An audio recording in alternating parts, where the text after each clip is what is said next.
Is there That's where anybody harder working than restaurant owners? No, not at all. Not at all. I mean, these people, I go, when do you sleep? They go, I don't know. Yeah. All right, I'd be remiss if I didn't ask you in the last couple of minutes that we got to just tell us really quick. I listened to it in multiple podcasts. I've heard the story, but tell it again if you would. The Ginormous Foods. I loved that show when it was on, by the way.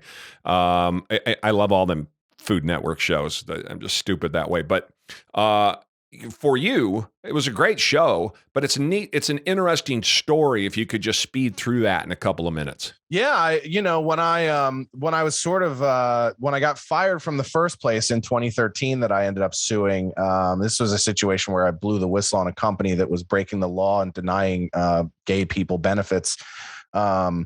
And I filed a suit against that company. We settled out of court, but that kind of kicked me out of my ass in the corporate world. I had never been fired before. This company recruited me. I was 90 days in, gave me the boot. I had to sue them. But in that time, I started Uber driving, and I was like, all right, if I'm going to commit to comedy full time, I got to pay the bills. So I did the Uber driving for that, but I want to really focus on comedy. And I started a food centric podcast called March of the Pigs, where I would just have lunch with friends. It was like an excuse to just go eat, but I'd have lunch with friends and comedians and interesting people. And then we would talk about food. Production company out of Knoxville, Tennessee, found the podcast. They found my social as a comic, and reached out to me. We started developing a show together. And what I had pitched them was very, very different than what we ended up doing with Ginormous Food. But the idea was, I was a guy who just loved to be around people and talk about food. And that was kind of the core of the show. And so rather than doing competitions, we thought, what if we go around and we look at these massive dishes that are, even from a physics perspective, complex to design and conceive and make, and then do what I do best, which is watch people make a fool of themselves and comment on it.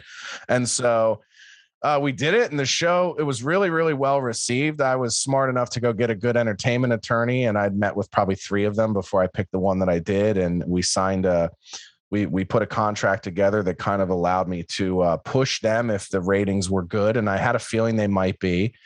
And we got about a year down the line, and I started leaning heavily on them for more creative control, more money. And, they were just like, nah, we can replicate this anywhere else. But the show was like the highest rated new show they had since the original Man versus Food back in like 2007. Yeah, it was huge when it came out, right? Yeah, tens of millions. To give you an idea, like the big thing was the trailer when the show came out did like 35 million views on Facebook and YouTube, which was insane. Yeah. And then when the show aired, I think we started with a small market as our premiere. So I think our premiere episode did like 800,000 viewers. And then the Philly episode, which was number 2, did 1.6 million viewers. That put us in the top 10 of cable on Friday nights. And we were doing, to give people an idea of that audience, that show did 1.6 million in the Live Plus 3 on the second Friday we aired. And the Daily Show does about 500,000 viewers in the exact same time slot. So What's funny is when I go back and forth with Trevor Noah and people talk about, oh, you're just mad that he has a show and you don't. I go, more people saw my show when it was on than watch his show right now. So it was one of those things. Listen, I loved the job. I loved getting to meet restaurant workers and entrepreneurs. And one of the things that I was so happy about that I wanted to show more of in the show was how hard that work is and how rewarding it is. And also just like the people behind it, which we covered a little bit, but those Food Network shows get so cookie cutter and they're so focused on like food porn. And I wanted to focus on the people that make the food porn more. And, is there anybody harder working than restaurant owners? No, not at all. Not at all. I mean, these people, I go, when do you sleep? They go, I don't know. Yeah. And listen, the restaurant workers of America are keeping the drug companies in business because those guys, they need everything in their quiver to get through the day. And you talk about what really is the spirit of America. And the example I give all the time is the Minidakis brothers who own Jimmy's Famous Seafood in Baltimore. What an amazing story, right? Their father was a Greek immigrant, comes over, like buys this restaurant. The kids and the family live in an apartment on top of the restaurant. That restaurant is their entire life, their life's work, right?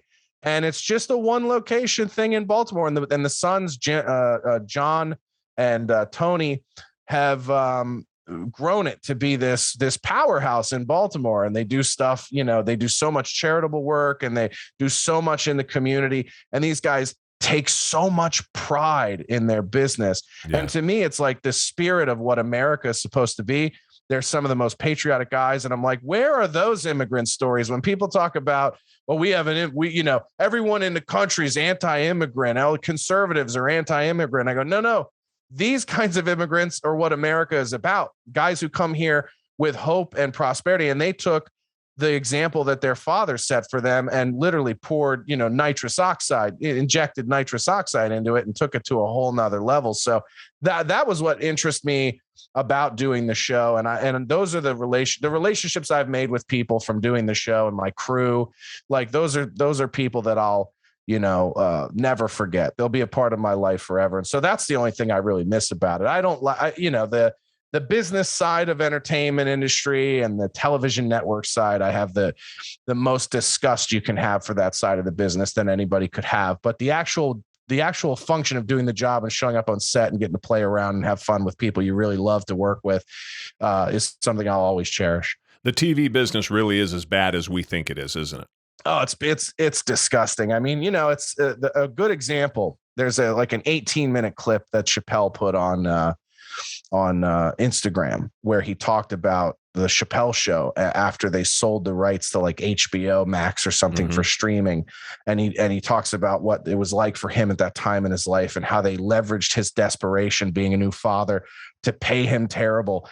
And he didn't understand that his representatives were in cahoots with the network representatives. And like, while you think they're representing you, those guys are having dinners together and going to each other's baby showers, and they're friends. And you're a product and you don't mean anything to them because they've got hundreds of other products that they can sell in your place. And so it's really going back to what I said about it's the antithesis of what I believe is the core of good business, which is actually giving a shit about people. And the Hollywood business is so far the opposite of that it completely grosses me out. But people go, why don't you leave LA? Why are you still there? I think guys like me have to stand in opposition of that disgusting monster and be willing to try to slay it. And that's the only way it'll ever change. So, hey, my friends, I hope you enjoy what you're hearing. Do us a favor. Go out, like, follow, subscribe, and share the podcast, if you will. Help us out. Leave a comment. Go over to Apple Podcasts. Leave us that 5-star rating. Sure help us out, and we'd appreciate it. And as always, thank you very much for listening.